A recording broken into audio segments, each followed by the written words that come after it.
Hello friends, welcome. आज का हमारा टॉपिक है नेपाल। जी हाँ, आज हम देखेंगे नेपाल का सामरिक महत्व। आप लोगों ने अभी हाल ही में सुना होगा, नेपाल और इंडिया के बीच में कुछ काला पानी सीमा विवाद चल रहा है। परंतु यहाँ हम सिर्फ इसे उसी बिंदु से नहीं, उसे हम अलग ही सामरिक दृष्टिकोण के एंगल से भी देखेंगे और साथ ही यह समझने का प्रयास करेंगे कि दोनों देशों के बीच में चाइना एंगल क्या है। जी हाँ, चाइना दोनों देशों के रिलेशन में किस तरह का रोल प्ले कर रहा है। तो आइए समझते हैं हम। सबसे पहले हमें यह समझना होगा कि नेपाल का जियो स्ट्रेटेजिकली इंपॉर्टेंस क्या है। नेपाल एक लैंडलॉक कंट्री है, मीन्स जिसकी सीमा किसी समुद्र से को टच नहीं करती है। अतः इसे अंतर्राष्ट्रीय ट्रेड के लिए अपने पड़ोसियों पर डिपेंड रहना पड़ता है।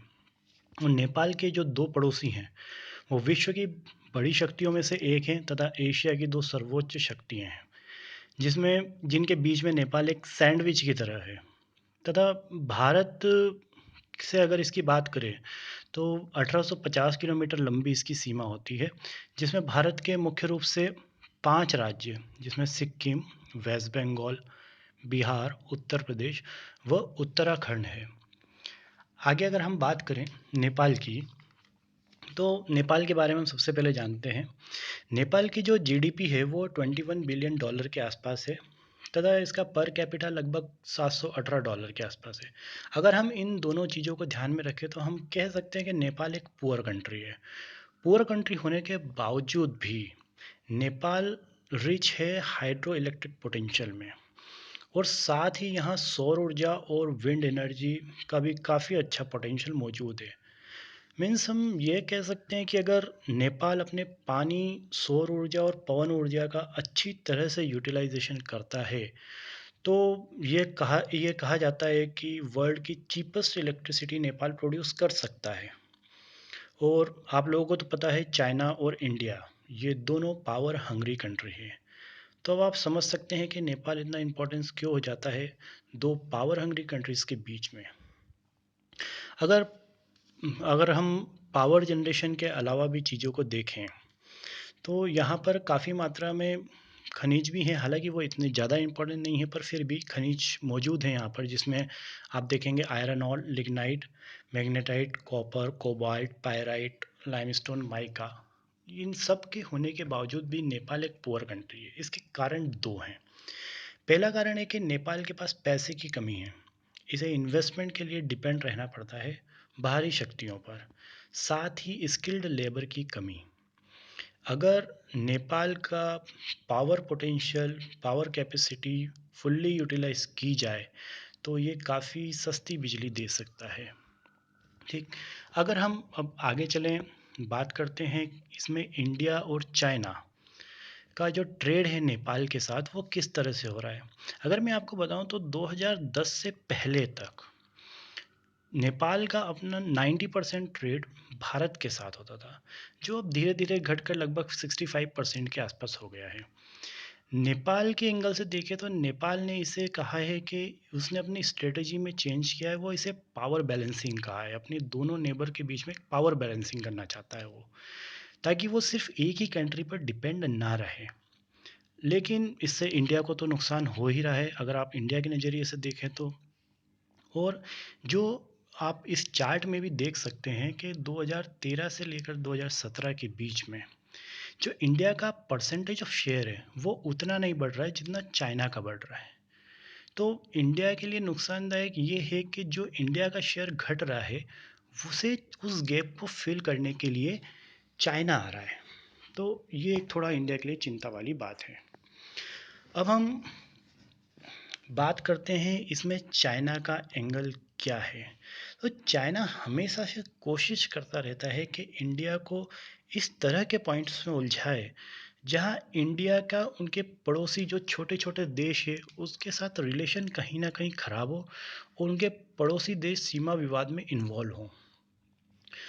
तो इसीलिए चाइना हमेशा ऐसे ट्राई जंक्शन पॉइंट्स को चुनता है जिससे भारत के अपने छोटे पड़ोसी देशों के साथ सीमा विवाद हो। आप लोगों ने कुछ दिन पूर्व ही डोकलाम के बारे में ज़रूर सुना होगा, जहां इंडिया चाइना फोर्सेस काफ़ी लंबे समय तक आमने सामने रही। तो इस तरह के पॉइंट्स हमेशा चाइना के द्वारा उठाए जाते हैं बैकडोर से। कुछ मेन पॉइंट की हम इसमें बात करेंगे, जैसे डोकलाम, जो कि इंडिया, भूटान और चाइना के बीच का ट्रांजैक्शन पॉइंट है।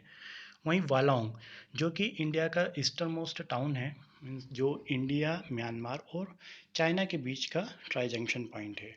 वालोंग लास्ट सिटी है ईस्ट में हमारे इंडिया की, उससे 50 किलोमीटर फार ये ट्रांजैक्शन पॉइंट है। हालांकि वलोंग ट्राई जंक्शन पॉइंट में हमें इतने ज़्यादा टेंशन लेने की इसलिए बात नहीं, क्योंकि जो म्यांमार से जो सीमा लगती है चाइना की, और जो अरुणाचल से सीमा लगती है चाइना की, उसमें काफ़ी डेंस फॉरेस्ट है, और जियोग्राफिकली पॉइंट ऑफ व्यू से इतना आसान नहीं होता किसी भी सेना को वहाँ पर सरवाइव करना। लेकिन जो तीसरा एक और पॉइंट है, लिपुलेख दर्रा, जो कि इंडिया, चाइना और नेपाल का ट्राई जंक्शन पॉइंट है, इसे हमें समझना है आगे। इसको हम समझते हैं, यही अभी मैंने काला पानी इशू के रूप में आया है, इसे हम आगे देखते हैं। और इसे समझने के पहले हम देखते हैं नेपाल का थोड़ा सा हिस्टोरिकल बैकग्राउंड। तो अगर हम बात करें हिस्टोरिकल रूप से, नेपाल का इंडिया के साथ बहुत ही गहरा कनेक्शन है। जो, अगर नेपाल को ज्योग्राफी को आप देखोगे तो नेपाल का उत्तरी भाग जो है वो बहुत ज़्यादा हिली एरिया है। हिली एरिया होने के कारण वहाँ पर पॉपुलेशन कम है। वहीं जो साउदर्न प्लेन है वहाँ पॉपुलेशन ज़्यादा है, जिसे तराई का मैदान कहते हैं, जो कि हमारे गंगेटिक रीजन के उसमें आता है। और यहीं से भारत के जो राज्य हैं, बिहार, उत्तराखंड और उत्तर प्रदेश लगे हुए हैं। हिस्टोरिकली रूप से अगर आप देखें तो गौतम बुद्ध का जो जन्म स्थान है लुम्बिनी, वो नेपाल में पड़ता है। वहीं उनका जो मैक्सिमम जीवन बीता वो उत्तर प्रदेश व बिहार वाले एरिया में बीता। तो हिस्टोरिकली और कल्चरली हम और नेपाल दोनों एक दूसरे से जुड़े हुए हैं। अगर हम वहाँ से थोड़ा आगे आएँ तो हम मौर्य साम्राज्य की अगर बात करें तो अशोक के काफ़ी स्तंभलेख हमें नेपाल से मिले हैं। वहीं धार्मिक रूप से अगर हम बात करें तो पशुपतिनाथ का एक बहुत ही फेमस मंदिर नेपाल में है, जो कि हिंदुओं के लिए आस्था का केंद्र है, और भारत के काफ़ी सारे लोग वहाँ पर जाते रहते हैं। टूरिज्म बढ़ता है और पीपल टू पीपल कनेक्शन होता है। तो इन सारी बातों को ध्यान रखें तो नेपाल से काफ़ी गहरा ताल्लुक़ है। वहीं और थोड़ा सा अगर हम आगे जाएं तो हम देखते हैं कि लच्छवी राजतंत्र, जो कि चौथी से पाँचवीं सदी के आसपास वहाँ पर राज किया। और मिडिल हिस्टोरिकल पीरियड में अगर हम देखें तो वहाँ पर एक माला राजतंत्र था, जिन्होंने काफ़ी लंबे समय तक 10वीं से 18वीं शताब्दी तक वहाँ पर राज किया। फिर वहाँ पर 8वीं शताब्दी में नेपाल में कुछ परिवर्तन हुए, वह गोरखा राजतंत्र हुआ, गोरखा राजतंत्र की एंट्री हुई। जी, अगर मैं आपको गोरखाओं के बारे में बताऊं तो 16वीं शताब्दी के जो हमारे संत थे बाबा गोरखनाथ, तो गोरखनाथ को मानने वाले काफ़ी लोग वहाँ नेपाल में मौजूद थे। तो हिंदुओं की उनमें आस्था थी, तो वो लोग गोरखा कहलाए। वहीं एक मत ये भी है कि क्योंकि हिंदुओं में गायों को पूजा जाता था, गायों को बहुत पवित्र माना जाता था, और ये लोग गायों की रक्षा करते थे, तो उन्हें इस कारण से गोरखा कहा। तो ये दोनों मत अपनी अपनी जगह सही भी हो सकते हैं, लेकिन गोरखाओं के बारे में ये दोनों चीज़ फेमस है। आज जो नेपाल हमें दिखता है, इसका सारा श्रेय 8वीं सदी के गोरखा राजा पृथ्वीराज शाह को जाता है। उन्होंने आपस में ही लड़ने वाले करीब 25 गोरखा रियासतों को एकीकृत किया और एक गोरखा फौज बनाई। पृथ्वी नारायण शाह के बाद भीमसेन थापा आए। भीमसेन थापा के बाद फिर जो गोरखाओं ने अब काली नदी को पार किया, और 1790 तक वो लोग कुमाऊं तक, और 1803 के आसपास तक वो गढ़वाल वाले इलाके तक पहुंच गए। अमर सिंह थापा का एक बहुत फेमस नाम है, जिन्होंने मतलब देहरादून तक के एरिया को, या सतलज नदी जो हिमाचल है वहाँ तक पहुँच गए थे। अब इसी समय क्या हो रहा था इंडिया में, ब्रिटिश ईस्ट इंडिया कंपनी जो थी वो पहुंच गई थी, काफ़ी एक बड़े हिस्से पर कब्जा कर लिया था, और मुगलों को उन्होंने एक तरह से नलीफाइड कर दिया था। तो स्वाभाविक सी बात है, गोरखा और अंग्रेजों के बीच में युद्ध होना था। तो वही हुआ, और उसके बाद इन अंग्रेजों और गोरखाओं के युद्ध के बाद एक संधि हुई, जिसे हम सगोले की संधि के नाम से जानते हैं। हमें यही समझना है। तो इस बार जो डिस्प्यूट हुआ है उसमें जो गोरखा और अंग्रेजों के बीच जो सगोले की संधि हुई थी 1816 में, जिसमें महाकाली रिवर को नेपाल का वेस्टर्न बॉर्डर माना गया था।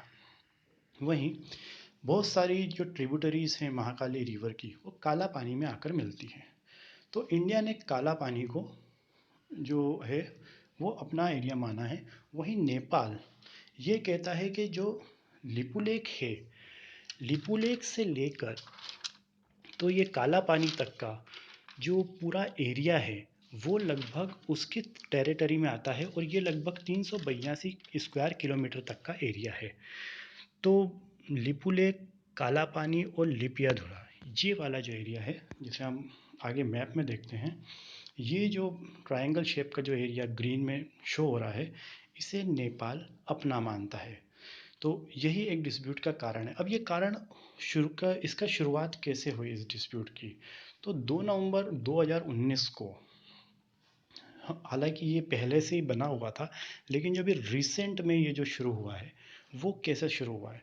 तो नवंबर 2019 में भारत ने अपना एक मैप जारी किया, जिसमें जम्मू कश्मीर और लद्दाख जो दो नए राज्य बने उसके साथ भारत का पूरा नक्शा दिया, जिसे लेकर नेपाल में आवाज़ उठी, और नेपाल ने उसमें अपना प्रोटेस्ट दर्ज करवाया कि इस मैप में जो लिपुलेख और काला पानी का जो एरिया बताया गया और लिपिया धुरिया का जो एरिया बताया हुआ है वो नेपाल के इसमें है। तो प्रूफ के तौर पर भारत ने वहाँ पर 1816 का जो खगोलीय संधि हुआ है उसको बताया, और साथ में ये भी बताया कि जो 1960 का जो सीमा संधि पे जो हस्ताक्षर हुए हैं वो उसी के अकॉर्डिंग मैप बना हुआ है। ठीक, तो ये हमारा इस समय का सीमा विवाद था। और 1862 से आपको ये भी बता दूं कि आईटीबीपी ने पूरा एरिया कैप्चर कर रखा है। आईटीबीपी की पूरी निगरानी रहती है उस पूरे एरिया पर, और वहाँ पर जो लिपुलेख दर्रा है उस पर नज़र रखने के लिए काला पानी बहुत ही इम्पोर्टेंट जगह है। अब हम बात करते हैं कि इंडिया को अपर हैंड क्यों है नेपाल में चाइना के कंपैरिजन। तो सबसे पहली बात तो इंडिया जो है वो लार्जेस्ट ट्रेडिंग पार्टनर है नेपाल का। दूसरी चीज़, यहाँ people to people movement freely होता है अक्रॉस द बॉर्डर, और बोलते हैं कि रोटी बेटी का एक संबंध चलता है इंडिया और नेपाल में। तो आप भले ही बॉर्डर पे डिस्प्यूट करें, लेकिन लोगों को उससे कोई इतना ज़्यादा मतलब नहीं है। उन लोगों के संबंधी उधर भी हैं और इधर भी हैं।